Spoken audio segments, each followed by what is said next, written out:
فیضان عباسی صاحب نے سوال کیا ہے، السلام علیکم ورحمۃ اللہ وبرکاتہ۔ وعلیکم السلام ورحمۃ اللہ وبرکاتہ۔ کیا حال ہے مفتی صاحب؟ ایک مسئلے کی وضاحت فرما دے۔ ایک شخص نے میقات سے احرام باندھ کر مکہ گیا۔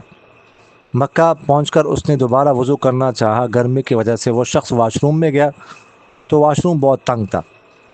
اس نے احرام کو بچانے کے لیے احرام کھول کر پیشاب کیا تاکہ احرام ناپاک نہ ہو۔ یہ اس شخص سے احرام صحیح طریقے سے سنبھالا نہ گیا ہو، تب کیا حکم ہے؟ کوئی دم وغیرہ تو نہیں ہے؟ بیشتر اوقات لوگ کھڑے ہو کر پیشاب کرتے ہیں، ان کے لیے بھی رہنمائی فرماتے کہ اس صورت میں ان کا احرام پاک ہوتا ہے کہ نہیں؟ دیکھیے گا، احرام کی حالت میں نہا بھی سکتے ہیں، کوئی مسئلہ نہیں، اور احرام چینج کر دوسرا احرام پہن لیں، کوئی مسئلہ نہیں۔ اگر احرام ناپاک ہو جائے تو اس کو دھو لیں، چینج کر دوسرا احرام پہن لیں، کوئی مسئلہ نہیں۔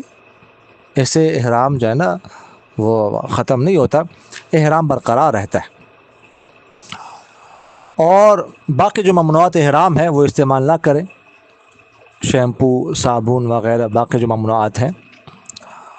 باقی یہ کہ اگر کسی جگہ پر بیٹھ کر پیشاب نہ کر سکتے، جگہ بہت تنگ ہو، تو کھڑے ہونے کی بھی گنجائش ہے۔ آپ صلی اللہ علیہ وسلم سے کھڑے ہو کر پیشاب کرنا ثابت ہے، لیکن عام عادت اس کی نہ ہو کھڑے ہو کر پیشاب کرنے کی۔ کبھی کبھار کوئی ضرور کے وقت ہو تو اس طرح کیا جا سکتا ہے۔ جزاکم اللہ خیر۔